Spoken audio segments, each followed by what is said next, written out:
is the TNH Podcast Network. This is going to be the stupidest reference of all time, but I read this book in 7th grade. I can't remember the name off the top of my head, but this kid got in a fight with another kid, threw him to the curb, his head smashed open. The kid was like brain dead his whole entire life, and then the other kid had to go to an island where he got mauled by a bear. What's the book called? Ben, I think you should lead the podcast just with that statement. What's really, the book called? Fuse the people. What's the book called? Come on. I don't know. I don't Spirit read. Bear? What's it called? Spirit Bear. Something I don't know Spirit if Bear. We'll roll with that. Spirit Bear. Something Sure. Spirit Bear. So that The attack was of the Spirit obviously Bear. a fight that had implications that were stronger because of the results. Yanni, you're really this confident you want to lead our basketball podcast with this? Just making Spirit Bear happen. I think that would be a Left great and right. lead. And just, We're gonna have to talk after this. You know, I'm gonna have After to the wonder. show. I'm wondering. Me and you, Ben.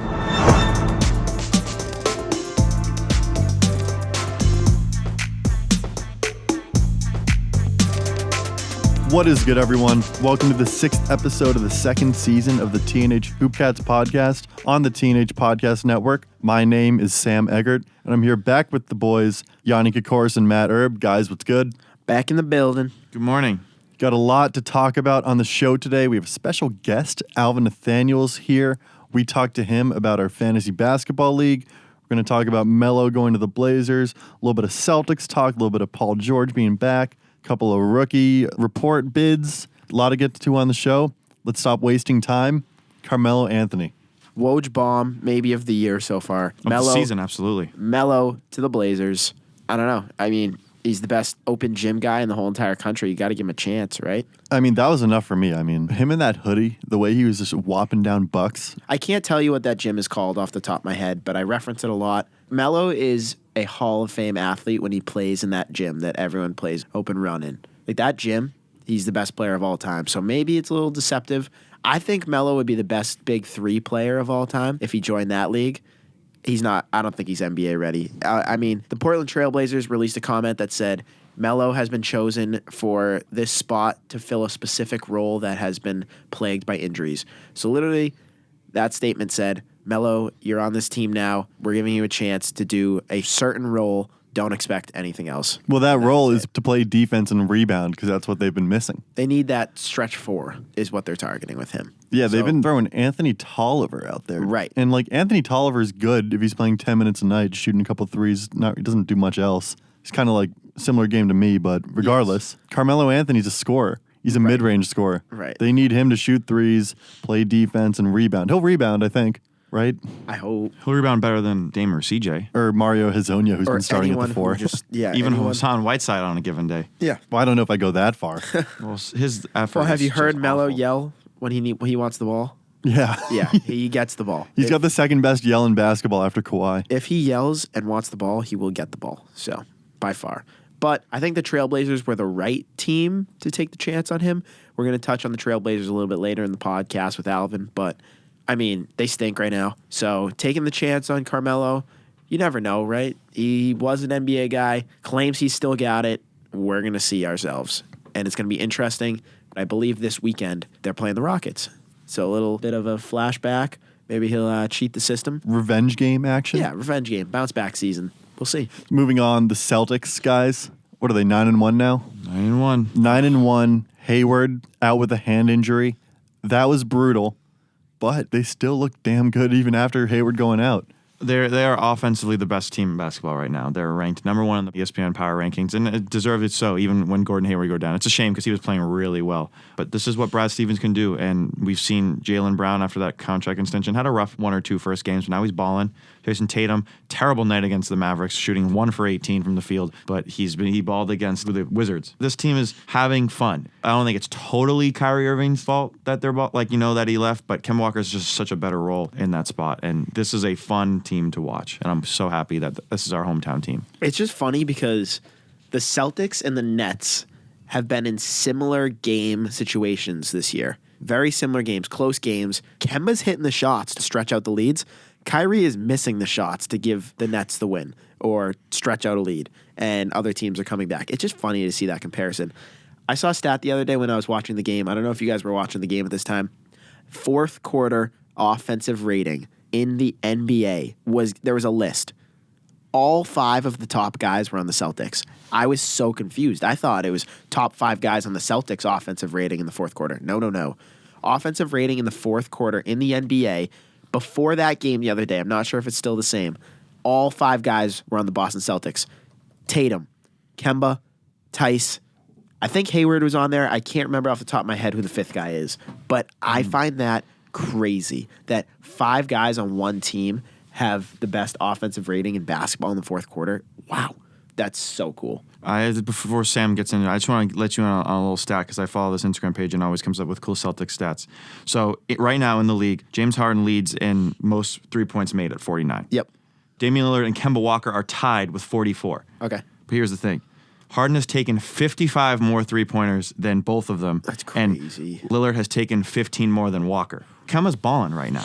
He needs to be great when he is great. And for that matter, Kemba, in 8 years in Charlotte, his longest win streak was 7 games. We want to remind him? 10 games in Want to remind Boston. it? 10 games. 10 games in Boston. What's the win streak right now? 9. It's amazing. Kemba on a good team, we're seeing something. We're seeing something. Thank you. And I love it, man. These Celtics, I love them. Can I tell you who the leader in plus minus is in the NBA by a significant amount?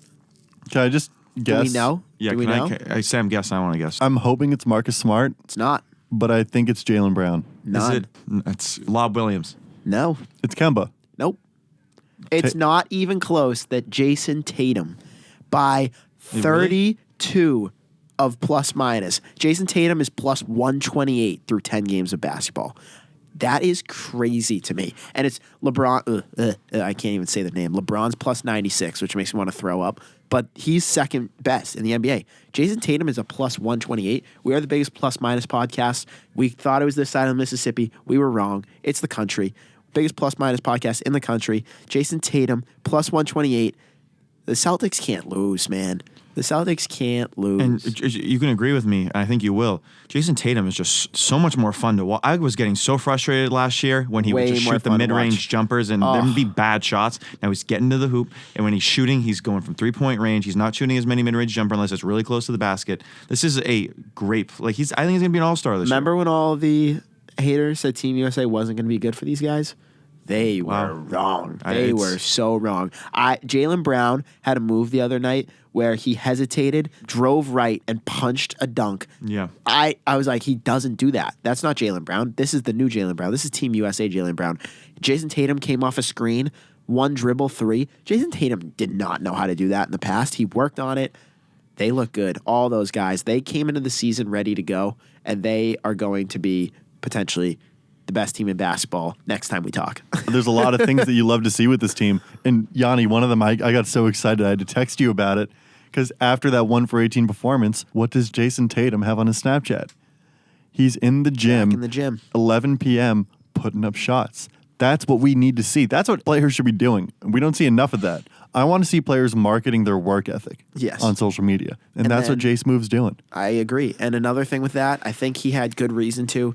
I'm the biggest Deuce Tatum guy in the whole entire country because he's my grandson and Jason Tatum is my son. So Jason Tatum's son, for those who don't know, Jason Tatum Jr., Deuce Tatum, he goes to bed pretty early. So I think because Jason didn't have his best friend to be awake when he got home, he was like, I might as well just play basketball because if Deuce isn't going to be awake, then what's the point of even being awake and being home? Now let me ask you this both. Over under, they get to 16-game win streak.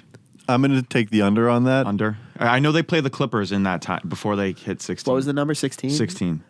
I don't know the exact schedule. And I don't know the exact schedule. I'm pulling up the schedule right now. So I know we're on a I'll read West through Coast road trip right now. That's why I'm worried. They play against the Warriors tonight. I know that for a fact. Yeah, that should and be then easy. after that, I know we have a back-to-back coming up quickly. All right, you guys. Sam's got it over there. So we got the Warriors tonight. And then we've got a back-to-back where we're facing Sacramento, then Phoenix. That's the game I'm worried about, the Phoenix game? Yeah. Yes, off a back-to-back. Yeah. Aaron Baines' revenge game. Yep. These are all on the road, correct? Yep. Yeah. Yep. And then after that, we got the Clippers and then Denver to round out the road trip. Yeah. Denver's going to be a tough place to play in. So I mean, it don't always know if they'll- is. And Always and is. LA too. So Yes, yes. You know, I'm not as nervous about Denver, and I think that's a good transition, but Jokic, I know he's making these amazing passes. I know he's shooting more, and I know he's shooting well, but his weight makes me so skeptical. The fact that he looks clearly out of shape, he looks gassed. I watched the first half of the Nets-Nuggets game last night, and I know he picked it up as the game went on, but he looked sluggish like for a decent portion of that game. It also goes in just how he plays. Like the way he plays is so ugly and so slow. It just doesn't click for me to be like a future potential MVP playoff. Like if he's your guy, I don't see him being the guy that can go out and win you a game. Like I just don't see that. Yeah, and I think that's part of his position too. And he's not a typical center, right? Yeah. He's handling the ball almost every play. He brings it up. I think you're right. He's out. We know he's a little bit out of shape. I don't think that's the 100% reason why he's playing so bad. I think it's a slow start, or he's not getting as many shots, or whatever. And his passes haven't been as good as last year for the most part. So I'm losing a little faith in the Denver Nuggets.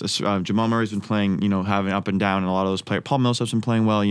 Millsap's been very good, Who we talked about before the season started, hasn't been getting as many minutes as I don't think any of us expected. There's a reason why. Yeah, but I think we expected him to play a little more than 4, 5, 6 minutes. Even Right if out of- he He's was not- going to play every game. But He's not playing defense.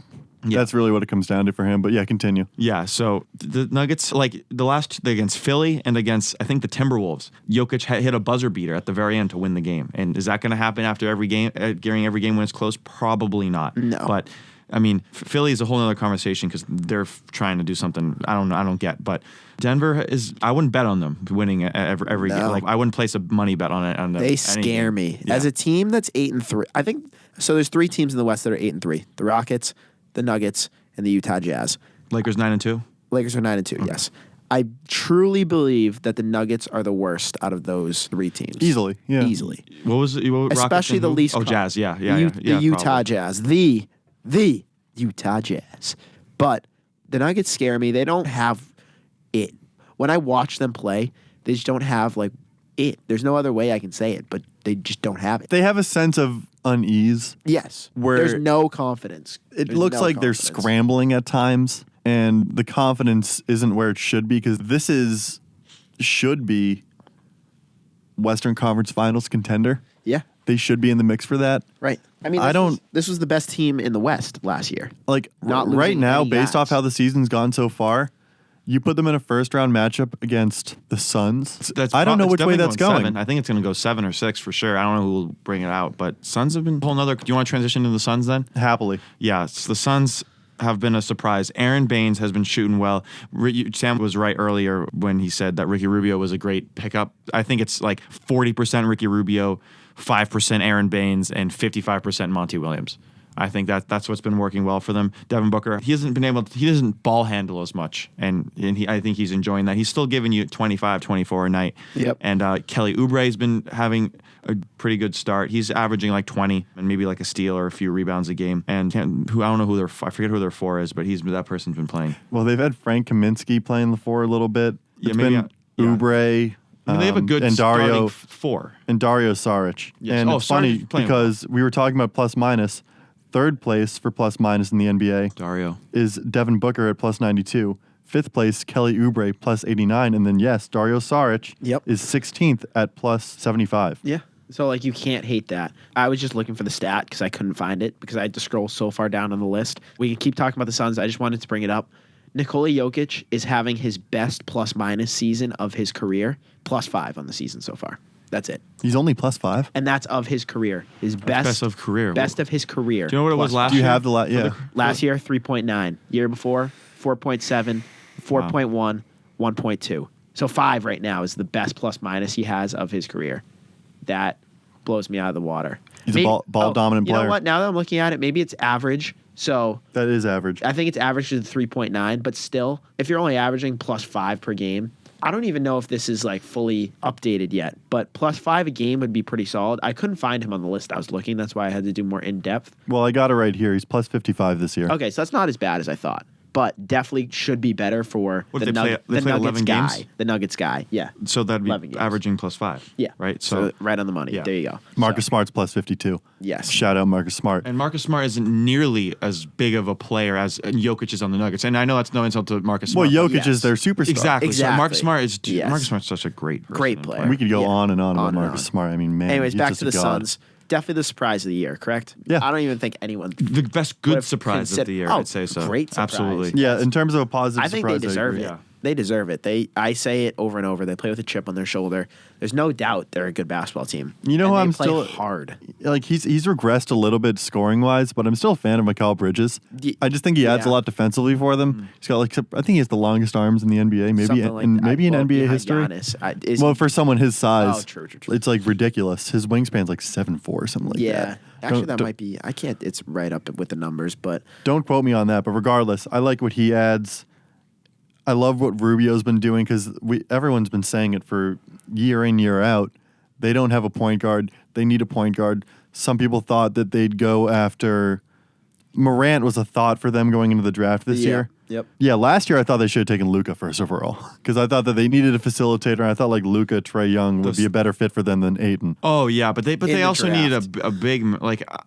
I think part of that is Aiden played at Arizona, so he was already from like the fans already knew he was He went in to high college, school he was, exactly in Arizona too. Yeah. So I think that's part of the reason. He was by far not the best player in the draft. Now that we're looking at it, but I think part of that at the time was, hey, this kid is local. This kid is big time in college. He was a great college player, and they needed a good five. And it's a shame because when he comes back eventually, is Baines going to move into the 4? Probably not. So like Baines has been Well, playing I'd see them super well. playing like in a similar way to Horford and Baines with the Celtics. Okay. Where Baines is still getting his burn. They'd be Yeah. on the court sometimes, but not all the time. Baines can space the floor so well. so well. Yeah, he's been phenomenal. Does a great job. That's for sure. Moving on, the Clippers. Paul George made his season debut last night. Got into a little bit of foul trouble down the stretch scoring the ball, but the dude played like 20 minutes and he scored 33 points. He scored 33 points in 24 minutes. Yeah, it's good. It's good That's stuff. a good start. Not bad. In a loss, though. In a loss, but it wasn't like they got smacked, you know? The Clippers, in my opinion, are going to make for the best first round NBA playoff series because I don't think they're going to try as hard to win every single game because of Kawhi load management. Paul George coming back off injury, you got to be careful with him. Looking at it now, they could finish anywhere from 3 to 6 in the West and make for just a wicked fun first round matchup. It's a scary first round matchup for one of the top teams. Imagine if they finished 5th or 4th, played the 5 seed, and then everyone says Western Conference Finals, Lakers, Clippers. Imagine that was the round before that. Yeah, I always thought that the Lakers and Clippers would meet before the finals. I didn't think that they were going to finish like 1 and 2 or something. Right. Like last year, the Nuggets and the Spurs, there was a weird matchup, and then the Spurs almost won that series. Right. So it's going to be interesting to see how they deal with, obviously, Kawhi for the rest of the season. I think Kawhi's going to play in the big games. I think. Yeah, and he's going to play in every game that's not a back-to-back, I would Yes. think. I think the NBA is pretty upset with the fact that they weren't as entailed on the Kawhi load management as they thought. I know they had a complaint about Kawhi sitting out a primetime Wednesday game, I think a week or two ago against the Bucks, where like NBA Wednesdays are huge for them. Not as many viewers means less money coming in, so they're obviously upset about that. But in general, the Clippers are really good at basketball. Yeah, and well, the it's load going to be management sick when both of them play. The load management question comes down to this. Do you want to see Kawhi Leonard on the second night of a back-to-back in November and not have him for the playoffs potentially because of injury? Or would you rather not see him for one dumb night in November and then get him for the entire playoffs? I think they're just soft about it because of the poor way that the Spurs handle it. Yeah. So I think they just do whatever it takes to make him not happier per se, but maybe just ease his senses in the fact that they're not going to trip him up with injury. I mean, obviously I'd rather see him in the playoffs, but it just stinks that right now we have to sit back without a Kawhi in our lives. Yeah, my problem isn't necessarily with the load management. My problem was last week when, whether this was his decision or the coaching decision, he chose to sit out against the Bucks and then play against the Blazers. And I thought, as someone who I've been told or we've been hearing is a great competitor, you should be thinking to yourself, why does he not want to play against the better player in Giannis and have a good matchup like that, be a competitor? Michael Jordan would have never have sat out. Tracy McGrady, like all these players would never have sit out that game if they had to. They would have sit out the next game. Yes. Because like Kawhi and Giannis are pretty much guarding each other, whereas Kawhi necessarily isn't doing that as much on the Blazers. Yeah, he's going to guard Dame sometimes, but I was just personally annoyed with that because I thought he should have played the Bucks game and sat out the Blazers game. But I get that during back-to-backs, he's going to have to sit. So Yeah, I couldn't agree more, and I feel like Doc Rivers should probably vouch for him to play against the Bucks more than the Blazers because they need him more for that game. So you think that was that a management thing, a coach thing, or a Kawhi thing? I have no idea, but if I were to guess, I would say that Kawhi was probably the bigger proponent of sitting out the Bucks game than Doc Rivers was. Interesting. I think they've lost every game that the Kawhi hasn't played in except for one, if I remember, because they're what, 7-4? Yes. 7-5, I believe. 7. They're 7-5. I think they are 7-5. They just lost both games back. I'm to looking back. at it right now. Yes, They're 7-5. Yes, They, you're right. Well, they lost against the Rockets, even though Kawhi played. Maybe they lost 2 with Kawhi and then lost 3 without him. Yes, 7-5. Yeah, because they lost against the Suns, and I'm pretty sure Kawhi played that game, and then they lost to They just lost to the Pels last night. lost to Frank Pels Jackson, without him. 23 points. Yeah. That's Yeah, I my want to. guy. Can we spend like 30 seconds on this game? Because there's 2 things I want to say. Go ahead. The first thing, Drew Holiday, 36 points, 6 steals. Awesome. That's exactly what we want to see from him. 3 of those steals, he got down the stretch in the last 4 minutes. Frank Jackson coming off the bench, 23 points, 4-7 from 3. He had the clutchest 3 of the night at the end of the game. And then for the Clippers, Rodney McGruder. I like him. Yeah. He can shoot. I don't know. The 5 or Clippers 7 have from those 3. He's guys kind of that, consistent. Like, you don't really expect to be good, and then they're good, like Patrick Patterson. Yeah. Yeah, this team is extremely deep, and I know Sam will probably disagree with me, but I personally think this was more bad Clippers than it was good Pelicans. Oh, I agree with you on Okay. that. I totally Pelicans agree. played well, don't get me wrong, but defensively, as a team that this is supposedly one of the best defensive teams roster-wise in the league, to give up, 140? 132. 132 points to Pelicans without their leading scorer, Brandon Ingram. Yeah. Or Lonzo Ball, Jaleel Lonzo Okafor, Ball, Josh Hart, Zion. Yeah, so like obviously those aren't their best players. Drew Holiday's up there as their 1 or 2 best player, but I mean, still, yeah. come on, like they had each one more scoring on them. Like, Yeah. let's seriously. Speaking of the Western Conference standings, obviously sitting up top, my least favorite team in the league. Our least favorite team in the league. Our least favorite team, the Lakers. I think we can get into this a little bit. Lakers are 9-2. They haven't played the best schedule. I'm going to start off with that. I'm not saying they played an awful schedule. I'm just saying they haven't played the best schedule. One thing that I'm not going to gas up yet about the Lakers, not only are they 9-2, but they are only 3 games up on the 8th seed in the West, which is so early to think about. 3 games up on the 8th seed in the West, you can go on a little streak of losing and you can automatically drop to the 6 like it was nothing.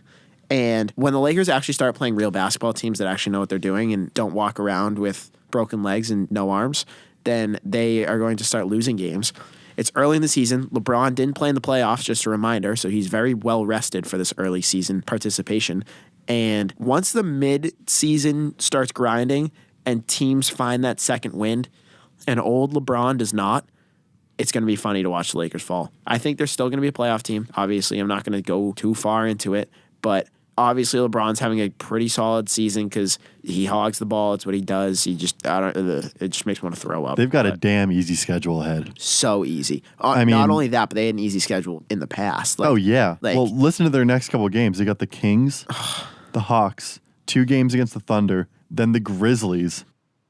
And then after that, Spurs, Pels, Wizards. I mean, so come on. I'm going to tell you this right now. How many games did you just name? I think Like 7. seven. Yeah. None of those teams have winning records. Yeah, Not a single exactly. team you just said has a winning record. So let's just say, I don't think they're going to win all 7.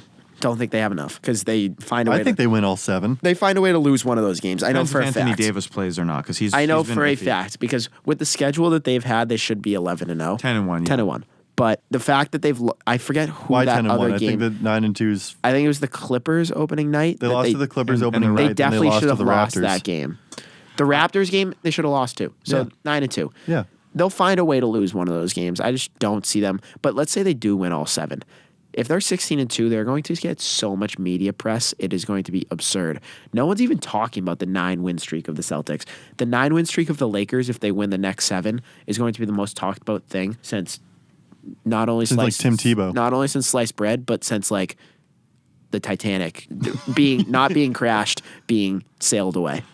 Or being remade as a movie. Yes. I just like to stay for the record that the Lakers are not my least favorite team. It's just these two. I generally enjoy watching them because I like Anthony Davis. But I think real basketball experts like Stephen A. Smith, Brian Windhorst, Jackie McMullen, they know, Rachel Nichols, they know. Any basketball fan will know that's a terribly easy schedule. Extremely. If the Celtics... Like, they played the Mavericks. That's a good team. They played the Spurs, which we thought was a good team. They blew them out. Yep. And they played the Bucks and the Raptors and beat both of them. Yes. So, and they lost to Philly only because Kim Walker didn't play well. It was the first game. First game of the season. So, it's going to be talked about. I agree. But I think if they're going to be like, is this a big deal? Steve and I are going to be like, no way this is a big deal. Not yet. It's not a big deal. You can't consider it a big deal yet. It just bothers me. Every single night the Lakers play, I have to see the stupid highlight when I'm scrolling on Instagram of LeBron throwing a football pass to AD, and it's just it's so fun. It's games. It's awesome. You guys stink. Get out of my face. I hate you. So moving on, the Rockets starting to look a little bit dangerous. James Harden has been exploding offensively for them, and people were skeptical in the beginning of the season. They were losing games. Harden wasn't really scoring. Now he's doing it. Matt, you're a resident Rockets guy. What are you seeing from this team right now? I'm seeing that initially they lost 3 times, and 2 of those losses, that game slipped away from them. The Bucks and I forget the other team, but I know they definitely deserve to lose to the Nets because they just sucked that game. Absolutely. They lost to the Heat as well. That's I don't think no, sorry, they should have lost to the Heat. Heat was the one that they blew them out, but the Nets, I think they could have won. But anyway, Harden is having a great year. He might average 40. I think just having Russell Westbrook on the court just makes such a big difference with like who's guarding what on the other team. And frankly, the Clippers got held to under 100 points. And this is a team that before that was talking about how terrible their defense was, giving up 140 something to the Wizards. And by the way, the Celtics just did that too. They roughly gave up 133, which I think the Wizards just are sneakily good offensively sometimes. Bradley Beal hit like 45, 50 in both those games. So I think this Rockets team is a real team. They're coming together. Defensively, they're getting better. I know Capella's out tonight against the Pacers, so I don't know if that's a big deal, but they'll probably be starting Tyson Chandler. And I think they still have Nene on their roster too, so he may be playing that backup spot. Their defense, I don't know if it's sustainable, but they're getting better. Like, they're doing enough right now. If like, granted, James Harden's going to have to score at least 30 to do it. I think the Rockets will, once again, I've said this multiple times, struggle against good guard defense and teams with good guard defense. Obviously, they beat the Clippers. That's good guard defense. That is good guard defense. Although Russell Westbrook went out and said that Patrick Beverley is a fake defender. So my hand is raised. I support that. Patrick Beverley is the fakest defender. All he does is he kind of like, he'll grab your shirt a little bit. He'll scream when he makes a play. Yep. And he'll just be a pest. He's definitely annoying. Which is good. But if you're talking about actually going out and stopping legitimate stars, Pat Bev's not doing that. We've all seen that clip. I think what Russell Westbrook, I like what he said. Is it necessarily true? I mean, James Harden didn't make a shot when Pat Beverley was his primary defender. Yeah. He was over 2 on 3, over 6 from the field. So, yeah, I know what you mean, Sam. I think you're right. He's very annoying for me to watch. I think he's a person you want on your team and then hate to play against on the other team. And Russell Westbrook has a point, but he's not a great defender, but people chalk him up as a top 3 perimeter defender in basketball, and that's just not true. It's not true. And I think that's what Russ was getting at. Marcus Smart, Klay Thompson, they're all better. They're leaps and bounds. I agree. Yeah, I agree. That wraps it up for this portion of the Teenage HoopCats podcast. You will now hear from our interview with Alvin Nathaniel.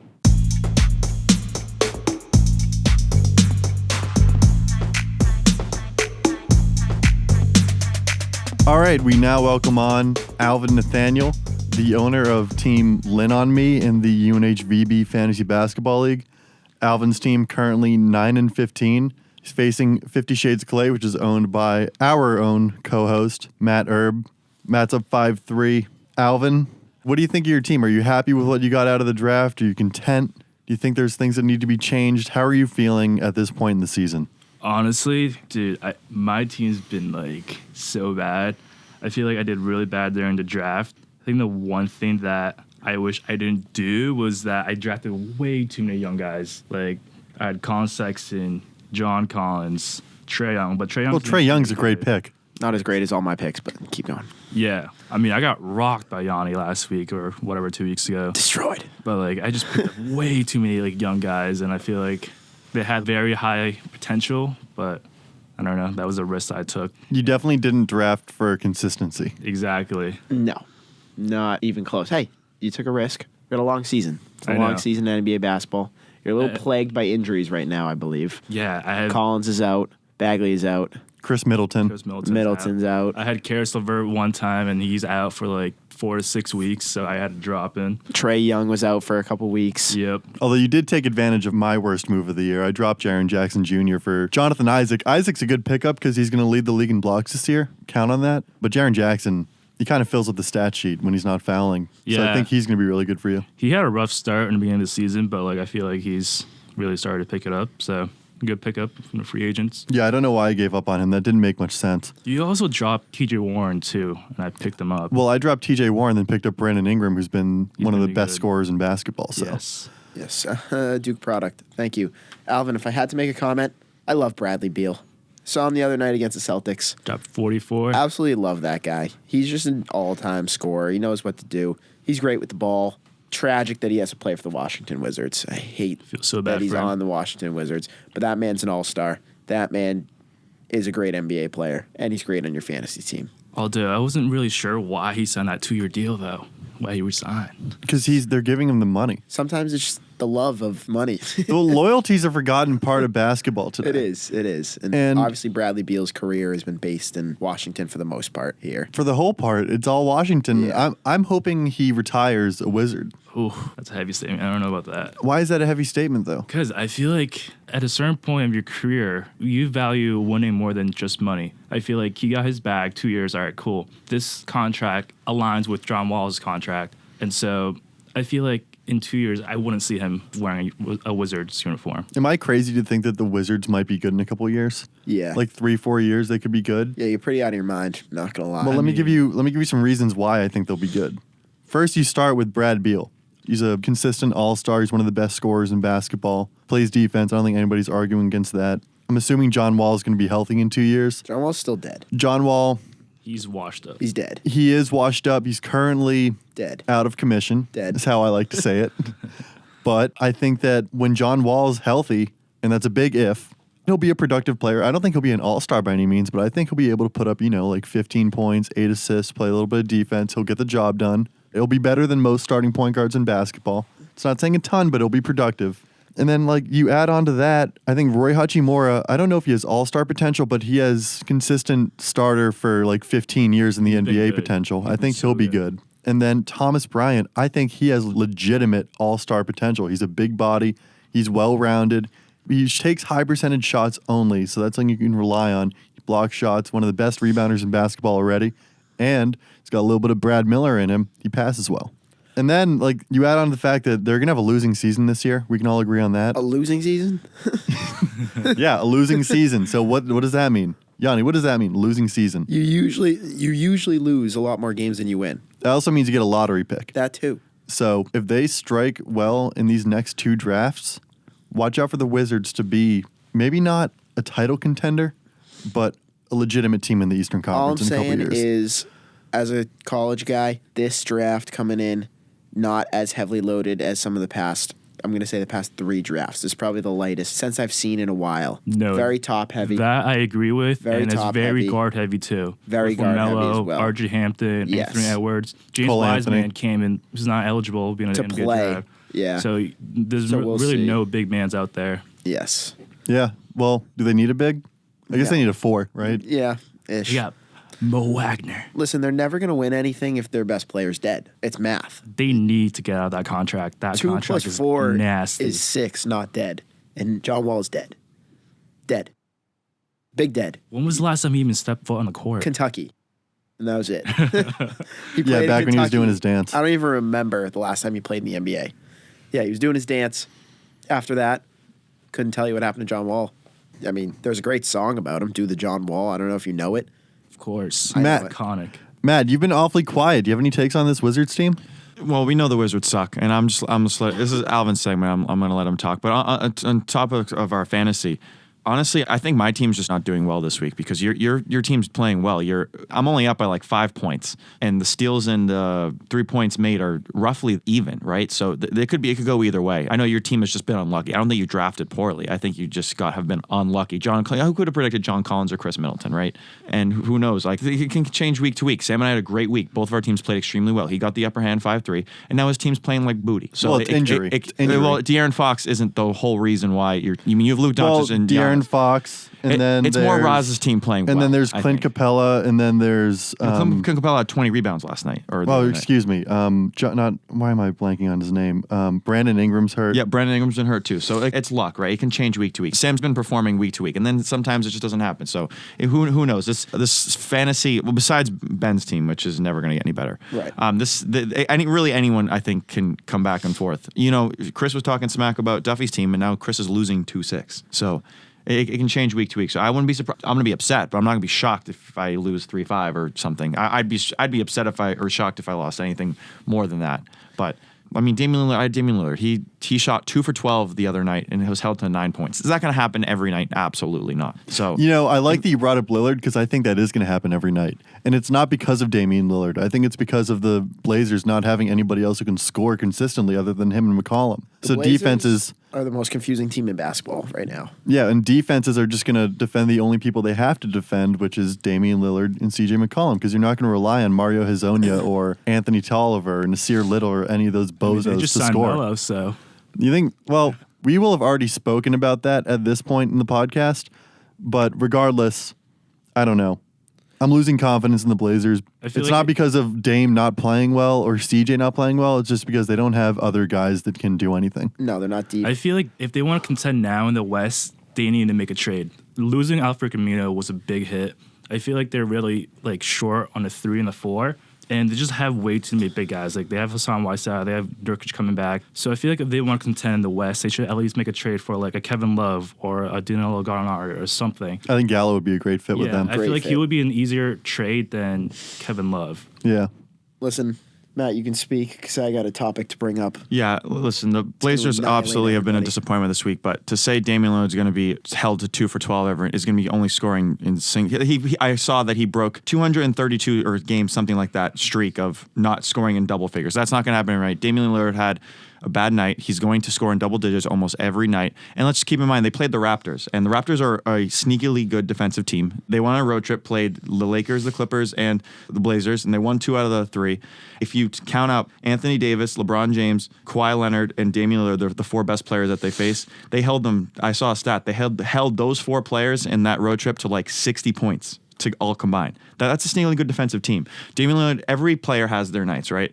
So Blazers, I don't know, like Alvin said, they're really bad on the 3 and the 4, right? And even the 5 to an extent. Their backcourt is really good. So CJ is going to have his night. CJ is a great scorer. Damian's going to have a good scoring time. So I think the Melo signing is decent, but I think I've been hearing that they might start moving people out and just accept that this might be a lost year. Yeah, well, part of my point on the Lillard front is that to this point, the equation wasn't out there on how to stop him. I think it's there now. And obviously, Matt, you're very right. The Raptors are a really good defensive team. But looking at their schedule ahead, they got the Spurs, and these are all on the road. This is Blazers' schedule? Yes. Okay. They have the Spurs, who are a good defensive team. DeJounte Murray, DeMar DeRozan, we know what they can do, and they're also well coached. Are they a good defensive? They lost. Who did they lose to last night? They lost to the Timberwolves. Yeah, and they also got smacked by the Celtics. Yeah, they did get they're I'm not saying Murray's a great defender, absolutely, but yeah, you're right. Spurs have been having they've been ups and downs. Yeah, you're totally right about that. Just like Damian Lillard. So, who knows? I'm just saying it's a road trip where you're 4 consecutive games. You're dealing with DeJounte Murray and the Spurs. Then you got the Rockets, Russ and Harden. Yep. Depending on their effort level, they can be decent defensively, but that's inconsistent. Then you got the Pels. Drew Holiday, one of the best on-ball defenders in basketball. He had 6 steals last night. Yep. Then you got the Bucks. The Bucks backcourt, not as exciting as it used to be, but they still work hard. Bledsoe's a decent defender. He's good. Yeah, Bledsoe's good, but they don't have Brogdon or I know what you Middleton. mean. Yep. And then Cavs Bulls, I hope he explodes in those games. But that's kind of my point. I think he'll explode in 5 of the 6 of those games. I think he'll hit 25 at least in 5 of the 6. 5 of the 6? So which one do you think he's not going to explode in? You said 2 of the teams again? So it goes Spurs, Yep. Rockets, Pels, Bucks, Cavs, Bulls. I'd probably either go Pels or Bucks. that he won't explode in. I think he's going to hit. Like, he plays up to level, I think, as a lot of players do. So I think Bucks are at home, right? Or is that no, that's away. These are all on the road. Yeah, so probably the Bucks would be my guess. And I mean, we just saw the Pelicans take down the supposedly number one team in the Clippers. So you never know. I was watching that game last night. That game was amazing. Mm-hmm. I mean, Drew Holiday. You talk about taking over. We know they are missing two of their good players. The Pelicans are the best worst team in basketball by far. They're the best worst team. Just the way they play, players they have, best worst team. Not even a question. Anyways, the Trailblazers are halfway to the 25 game mark. They have 12 games into their season.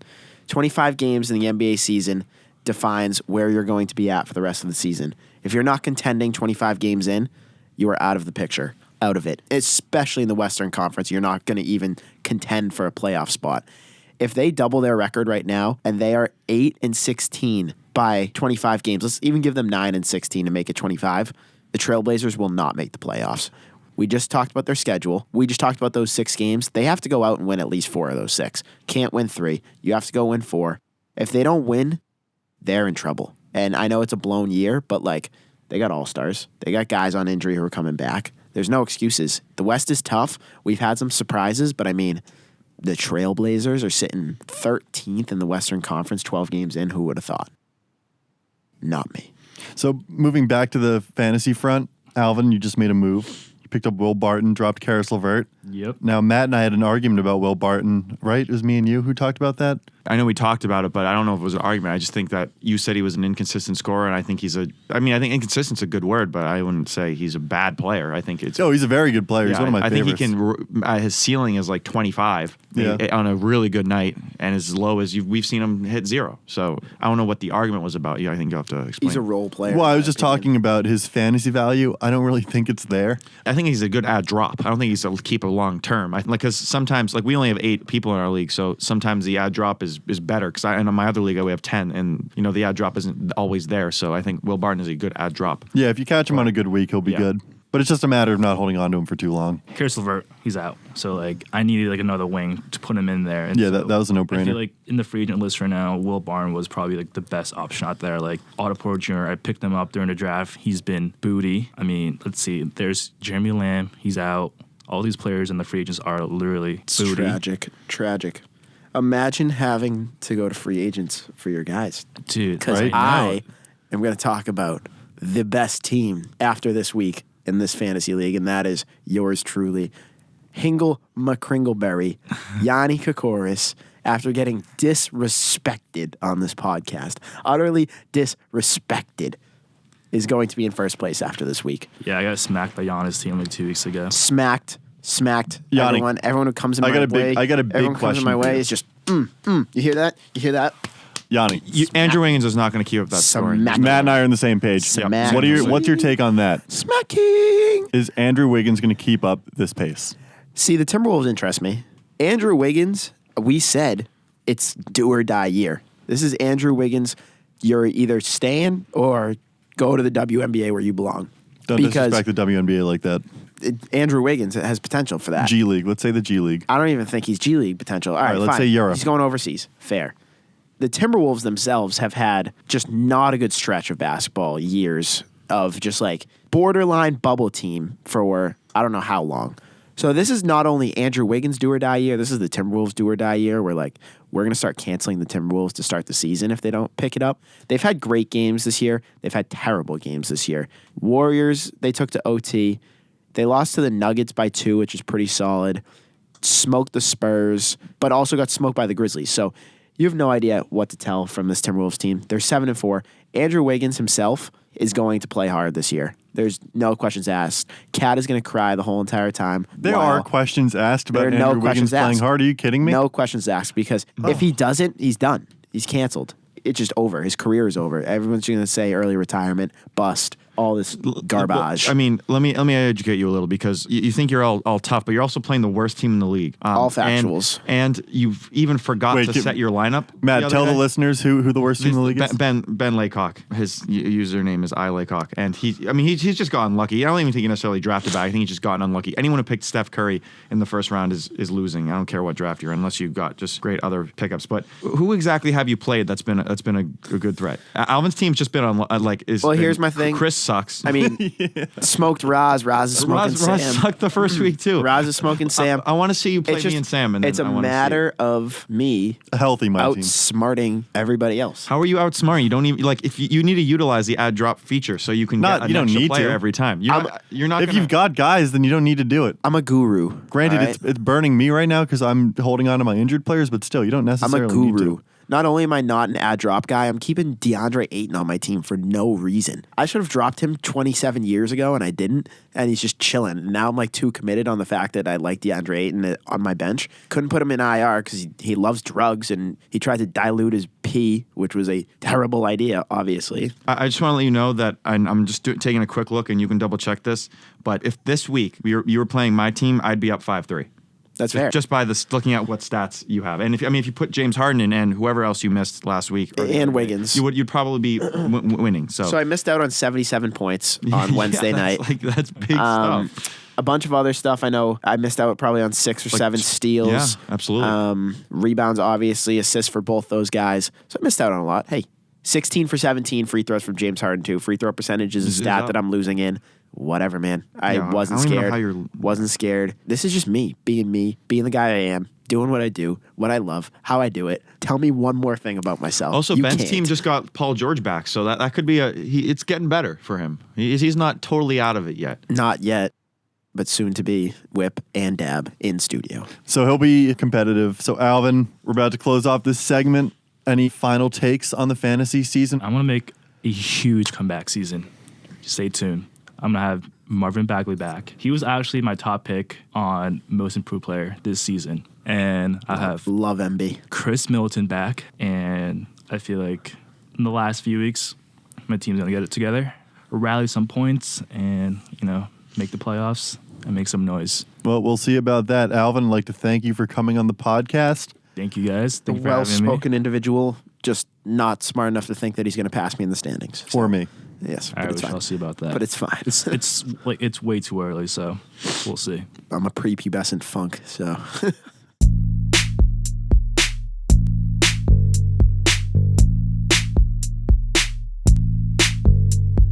All right, now for some more segments, we're going to talk about the rookie report. Guys, Ja Morant, kid's balling really hard, showing superstar potential. Is that right? Yeah.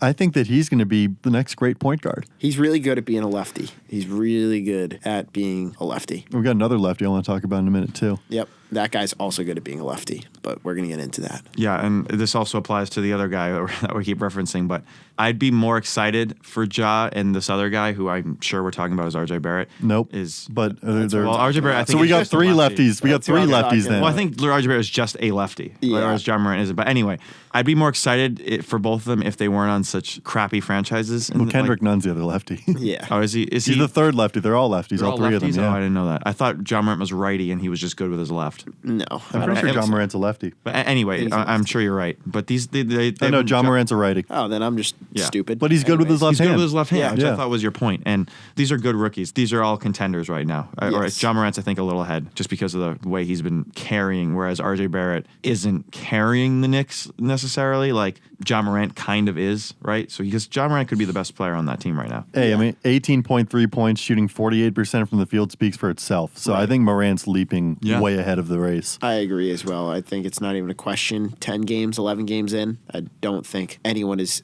touching Ja Morant at the moment. Kobe White could in a few weeks if he's still hitting 20 points a game and shooting Yes. threes like he has been. Yeah. That's definitely a player. I like what I've been seeing from Kobe White, too. I mean, that dude, he's proven that he Yeah. can shoot, you know? I don't give it that long before he's the starting point guard. I don't on that either. team. I think running him, Levine, Markkinen, Wendell Carter when he's back, if he's or Otto Porter. probably Otto Porter and Wendell Carter. Okay. Went Otto with the 3. I think the Bulls are all right. That's a good lineup. If you got Good young Kobe one. White, Zach LaVine, who's at the 3? Probably Otto. Otto Porter at the Markkinen 3, at the 4. Markkinen at the 4, and then Wendell Carter at the 5. Yeah, that doesn't hurt you. That should be good. Yeah. Yeah, that's that. at least down the road. Like I think that gives you potential. But It's a good They'll still young be a starter. lottery team this year, but they'll be competitive in 3 years. it was a cool moment to see Roy Williams at the game with Kobe White going off, and then the moment after. Well, I'll rephrase that. It would have been cool if like it was anybody but Roy Williams and a Carolina guy. But why knowing do my you hate knowing Roy my Williams? Duke past, I thought it was all right. Never seen him that happy was when watching Kobe White drain like 8 threes. Yeah. Or 7 threes or That was his something. best game of the year by Yeah. far. So it's gonna be interesting to see.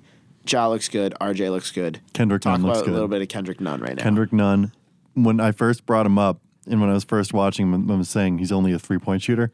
He is so much more than that. Yeah. He's arguably one of the most well-rounded scorers in the Eastern Conference. Wow. When it comes to attacking the basket, finishing around the hoop, he's crafty, he's finicky, he does a lot. He shoots well from the mid-range. And the dude's shooting 39% from 3. I'd put him in top 15 in the Eastern Conference, I think. Yeah. I wouldn't put him top 10, but I put him Top 15, that's fair. Yeah. He's been awesome, and there's nothing telling us that his production is going to slow down because they're feeding very him consistent. and they need him to score. Because Tyler Hero, he's a good player and he's going to be really good for a long time, I think. But he's not. He's not as been consistent. He has not been as And consistent. he's coming off the Yeah. bench, right? As Yes. of now, Yeah. yes. The Heat are just an interesting, dynamic team. I mean, they have a lot of guys who can get the job done. It's just finding the right fit. So they're obviously playing really well, but at the same time, I think it's weird to say that this Heat team could be better than what they are, finding the right fit. I don't think they can make the Eastern Conference Finals, but if No, I mean, I don't think but- so either. Well, it's I mean, between them, the Celtics, the Sixers, the Bucks. Yeah, but the way the Sixers have And been the playing, Raptors. I might have put the Heat over them, and it's like the way if At we the do moment, it now, potentially, yeah. Yeah, I'd have to agree. Because Sixers were what 4-0, 5-0, and now they're 7-5. Well, this comes down to Right. the Jimmy Butler thing because like they need the killer at the end of the game. Yeah. Sixers don't have that. The Heat have Jimmy Butler and Kendrick Nunn. I know, Sam, we talked about this the other day. Philly is, for the most part, good on offense and defense. The Magic, who they lost to, good on defense, terrible on offense. How does that happen? How do you lose the Magic by, I think, 15? Or Well, I think the matchup is key here because if anybody's going to be the catalyst to what the Sixers do well, it's the Magic because they've got big guys like Jonathan Isaac, Nikola Vucevic. I don't know what Mo Bamba's doing, but I'm just going to throw his name out there Who for the sake knows? of the song. One good song, that's all. That's all that matters about his career. Yeah, but regardless, like this, got Ragers. that's the kind of team that could stifle the Sixers. But the thing about that, and the reason it makes me nervous. Oh yeah, I'm sorry. Aaron Gordon's the other guy I meant Oh to yeah, mention. how could we forget Aaron Gordon? But what makes me nervous is that, like, we're Celtics fans. Yeah. They don't have great size, and I still don't know if I can rely on Daniel Tice and Robert Williams to be stopping. and his Cantor. And, well, yeah, I'm exactly, saying we and can't rely on Cantor, his yeah. Cantor, yeah. I don't think I can rely on those three to stop Embiid, Horford, Listen. Simmons, When they're both on the floor, Tobias. We're playing this smart because we have 25 games invested into a Mexican food that plays for the Maine Red Claws.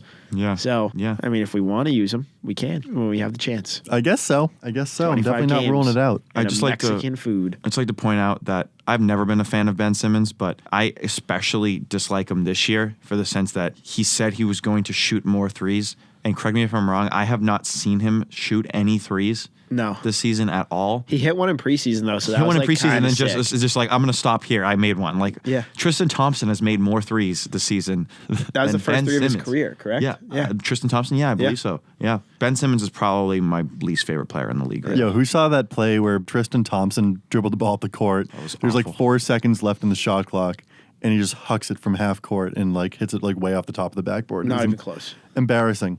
Moving on, a little bit of NCAA basketball talk. The big news, James Wiseman. Seth Davis of The Athletic reported, or kind of explained what happened, so I'm going to quote him so I don't sound like an idiot.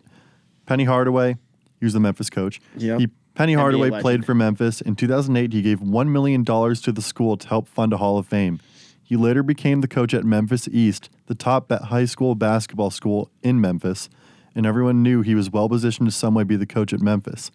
Wiseman was living in Nashville when he and his mother decided to move to Memphis in the summer of 2017. Hardaway gave them $11,500 to cover expenses. And because Hardaway had given the $1 million to Memphis, that means he is a booster, and that means that Wiseman was compromised when he signed a letter of intent to play for the man who gave his mother that money. That's quoting Seth Davis of The Athletic. That's what happened. It's a weird situation, and it's another example of the NCAA's rules just kind of getting in the way of us watching our favorite basketball players when there's really nothing too unethical going on. I personally don't think so. Being the NCAA guru that I am, I'm big on hating the NCAA for what they are and how corrupt it is. I mean, they just passed the rule where players can make money off their own profits or whatever, which obviously is a year too late, as Zion is probably the biggest example of that coming through the NCAA and profited $0 off of the NCAA because of this rule. So, I mean, it was a good step in the right direction. James Wiseman, this whole situation is a step back. You are taking the best player in the country on a team who not only is going to make a splash this year, but you've already scheduled for multiple nationally broadcasted games. So you've already screwed that up. And I mean, no, I'm not downcrediting Memphis at all. They're really good. Prince is a solid big as well. He's going to fill James Wiseman's role. They have Boogie Ellis. They have that one kid I can't think of who shoots, best shooter in the country. I can't remember his name. But these are guys who are going to be first-round draft picks. So you're still going to be able to watch them. But, I mean, imagine Duke last year with no Zion for the whole entire year. That's basically what this situation has brought upon. And it sucks. It does suck a lot because in technicality, Penny was a booster. But at the same time, Penny has basically molded James Wiseman into the kid he is today. And he's done so much more positive than negative. So you can't hate on what Penny has done and the whole entire process through it. That's something you and LeBron have in common. Both hate the NCAA. Yeah. I mean, we can agree on some things. Other things? I like to phrase that as that's something that Yanni and Kevin Garnett have in common. Yeah, I like that better. The NCAA will figure it out eventually. But until then, I'm hoping you're so. not only going to see less players playing in the NCAA, but more players going overseas, more players going straight to the NBA. People are going to get out of their NCAA mindset quicker than you think if this doesn't get changed. We saw two of the great players this year in the draft go overseas to Australia. Yeah. LaMelo Ball, and I can't remember the other guy's RJ name. Hampton. RJ Hampton. I don't want to get into LaMelo Ball. I think LaMelo Ball is the most overrated player coming into this draft class. He plays on the worst team in the NBL, and not only that, he's not even close to averaging anywhere near the numbers that the top players in the NBL are averaging. Not even top 10 in points, not rebounds. I think he's like 7th in assists. So people gas up his highlights. People gas up everything about this guy. But I don't even think he's a top 10 pick as of right now. I think we got to see him against actual competition that plays in the NBA, not in the NBL. Yeah, it's hard for me to comment on LaMelo. All I can really say about him is that he's flashy. He's flashy, but he's the highlight guy. You know what I mean? Overtime will post videos of him. ESPN will post videos of him. And he's doing okay in the NBL. I'm not going to hate on what he's done. But at the same time, the comment of LaMelo doing this against grown men is just so wrong. This is not grown BS. men that made the NBA. It's NBL players. NBL players. Yeah. Correct. All right, so quick answer, okay? Whatever comes to your head, that's your answer. Who's going to have the better NBA career? Cole Anthony or LaMelo Ball? Matt, go ahead. LaMelo Ball. Cole Anthony. I'm going to say Cole Anthony. The way he shoots the ball, the way he attacks the rim, I mean, he's a explosive athlete, and I think that is going to help him prosper. LaMelo Ball is lazy. LaMelo Ball is a better shooter, but he's lazy, doesn't play defense. I mean, he's still... I like LaMelo's size a lot more. Size helps. I get that. And but at the LaMelo's same just time, a better passer. He's a flashy passer, again. So... I don't know. It just LaMelo doesn't sell me, especially as the number one pick. Oh my gosh! I understand why would he doesn't sell you, throw but up. I'm still giving him in the top 5 right now. I would throw up if LaMelo Ball was the number one pick in this draft. Throw Yeah. up. But with Vomit. Wiseman out, Vomit. Bay is a better But can chance now. Wiseman I'd enter the vomit. draft? Vomit. Puke out of my mouth. I think he can, right? I don't know. I mean, it's just an age thing. No, he can go to the draft, I'm pretty sure. I think it's just the NCAA that he is dealing with. Well, so. hopefully he stays in shape. So moving on, I want to preface this by apologizing because we are an NBA podcast or a basketball podcast, but what happened last night on Thursday Night Football between the Browns and the Pittsburgh Steelers is easily the most nauseating thing I've ever seen in my lifetime on a football field. Like, granted, there's the old highlights or lowlights of some really bad, egregious physical acts that have happened on football fields way back in the day, but I wasn't alive to comment on that, and I also wasn't 4 concussions deep. Yep. So This is a very sensitive subject, too. to me, yeah, it is Yes. because I know what it's like to, have a head injury, and it sucks. Yep. And all 4 of mine were pretty minor. I mean, Mason Rudolph. Let's start with a couple weeks ago when he took that hit from the Ravens defensive back. Yeah. He was knocked out cold on the field. I didn't think he'd be back. I had no idea because I was thinking that he was going to be out for like 2 months. He probably should have been out for 2 months. Yeah, from what it looked like, he wasn't moving. Like, I thought he... From what it looked like. I actually thought, when we were watching it live on Red Zone, I actually thought Mason Rudolph was paralyzed. I thought he died on the way field. he went limp, I thought he was paralyzed. I was thinking the same exact thing. I was scared for his life. Legitimately, I was thinking, this is damage that he's not going to recover from. Yep. Now he's back. So getting smacked by the Browns. Now that he didn't die, I can gladly say that the picture with him with his face mask cut out in his helmet was one of the funniest pictures of all time. But in anyways. retrospect, I guess I'm not laughing at it, but I understand why people will laugh at it. I'm not going to fault them for It that. was classic. But this brings us to Thursday night. Rudolph's having an awful game, 4 interceptions. They're getting smacked by the Browns. You know, there comes a point when it doesn't matter how much you're losing by, you can get as pissed off as you want. And there's always going to be like little fights going on between players where there's going to be shoving, there's going to be maybe a pulling of a face mask, maybe whatever. A punch thrown, maybe. A punch thrown, shoves, maybe someone's going to like knee you or something like that. That is what it is, and that's always going to be there, and it's hard to complain about that because it's part of the game. Although a lot of people would argue that it shouldn't be. Now, Mason Rudolph did go for Myles Garrett's helmet and tried to pull it off. So in technicality, he did instigate it. He did instigate it entirely. I'm not making a claim. Nobody's arguing against that. Yes. But for Myles Garrett to pull off Mason Rudolph's helmet is one thing. Not good, but I was working with it. I was like, all right. Then for him to literally bash Mason Rudolph's head with the helmet, that's a 6-pound hard object that can crack a skull. Like it's nothing. Yeah, so honestly, live, like I was with a bunch of my friends, so watching it, it was kind of funny in the moment of like, oh, it's a fight. Oh, he just like smashed him in the head with a helmet. Like, oh, nothing really concerned me up until the point when I woke up this morning and saw a video of someone taking a helmet and smashing a wooden chair. Yeah. And the wooden chair broke in half.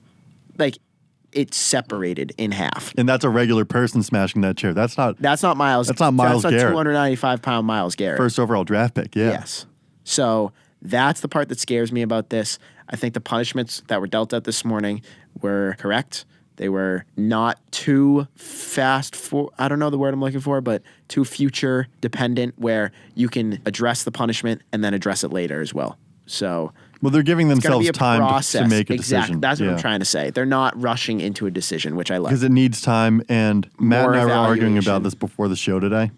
I think Myles Garrett needs to be arrested. Which is crazy. Think to about this. Like, I understand that some things are allowed to fly on a sporting event that wouldn't be allowed to fly elsewhere, but that's hitting a man over the head with a helmet on live TV. Yeah. Let's say we're walking down Main Street and you see somebody hit somebody over the head with a helmet. Even if they're fighting, that's battery. Yeah. Literally, you open a textbook, battery. You've got your double A's, and then you've got somebody smashing another person over the head with a helmet. Fair.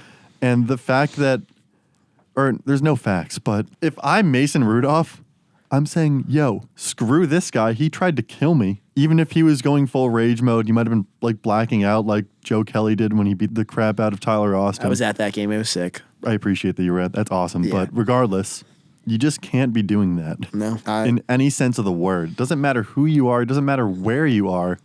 You're smashing somebody over the head with a helmet. You're in the NFL. There's kids watching. There's adults watching. There's paraplegics watching. It's awful. Yeah. It's the worst thing I've ever seen.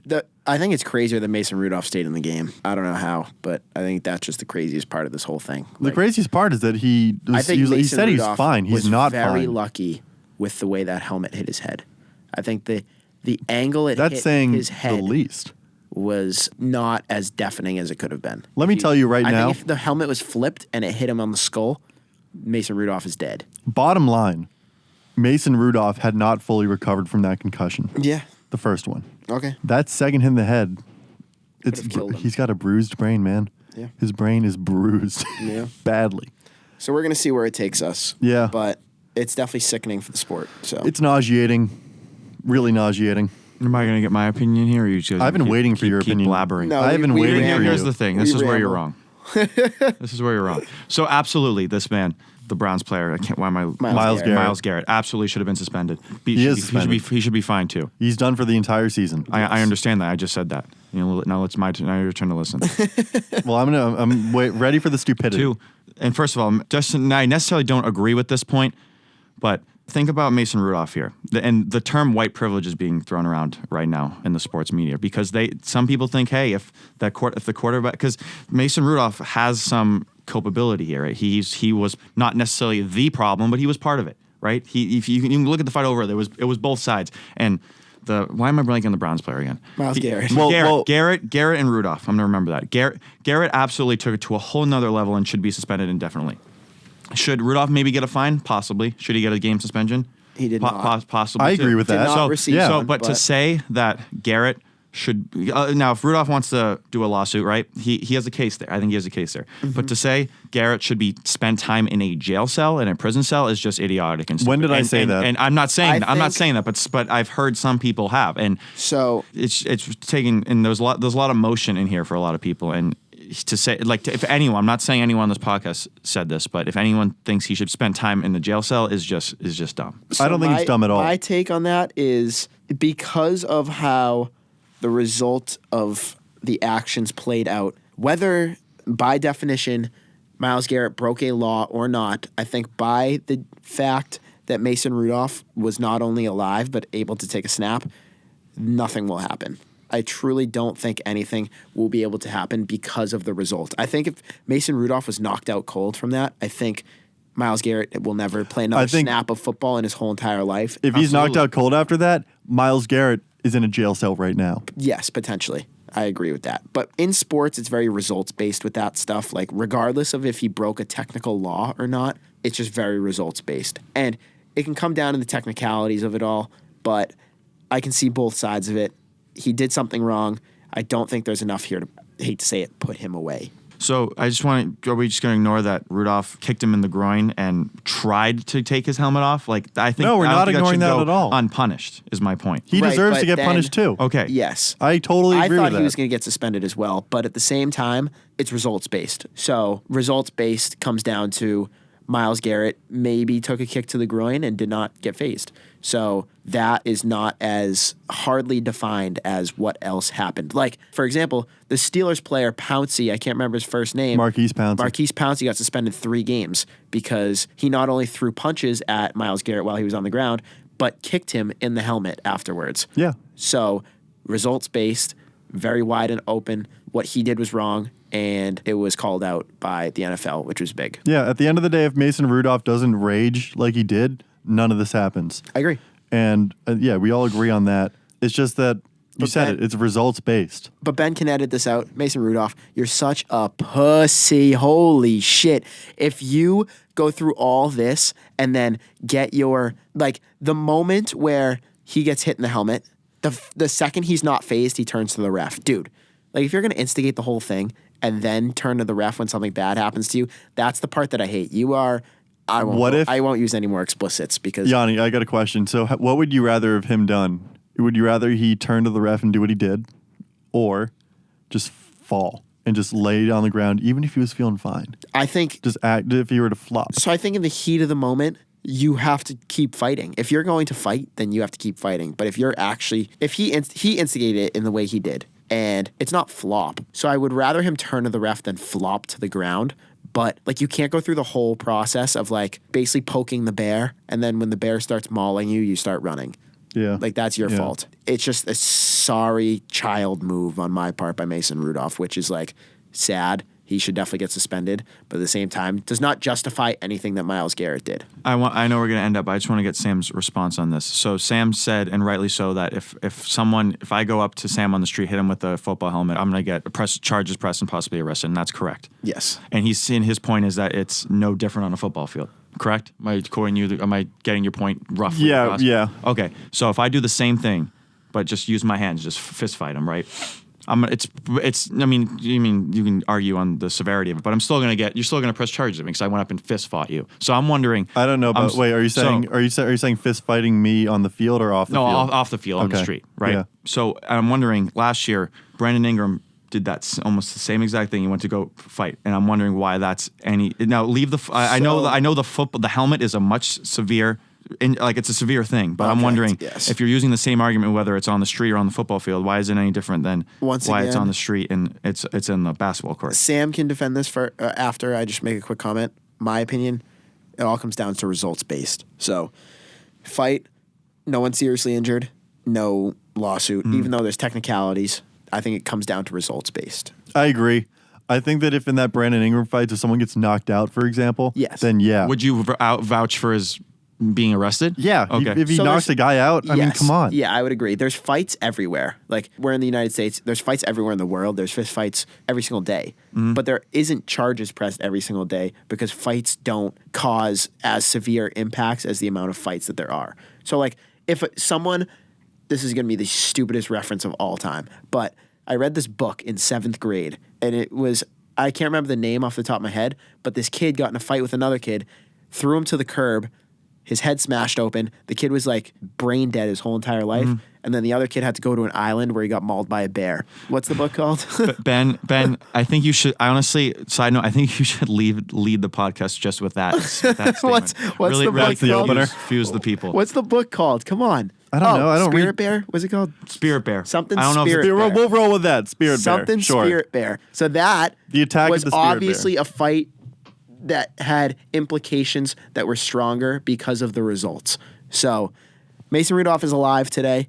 I don't think there's going to be a lawsuit pressed. Mason Rudolph is dead today. absolutely, he should be. Yeah. If he's knocked out, he should be in. Charges should be pressed. But Yes, I think my I point is agree. that he wasn't. And Right.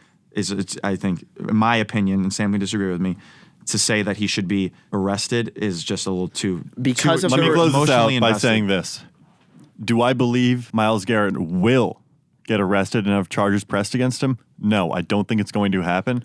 Do I think it should happen? Big YES, yes. Okay. Fair. If I may ask. Ben, I'm going to need you to speak into the mic if you're going to say something. Yes. First of all, I concur with all of you in saying this was a horrible thing and there's just a stupid thing for him to do. And second, Yanni, you're really this confident you want to lead our basketball podcast with this? Just making Spirit Bear happen. I think that would be a Left great and right. lead, and just We're gonna have to talk after this. You know, I'm gonna have After to the wonder. show. I'm wondering. Me and you, Ben. All right, you. so I think we've gone off the rails enough. yeah. I'd like to thank our guest, Alvin Nathaniel, for coming on the show. I'd like to thank our producer, as always, Benjamin Strawbridge, who does a great job. Shout out Miguel Euler Castillo for the music. Most of all, my co-hosts, Matt Erb, Yanni Kokoris. Always a pleasure working with you guys. Always. Boy, young beef patty. All right, and I got nothing. Nobody wants beef. I'm saying goodnight. Love you. East Coast.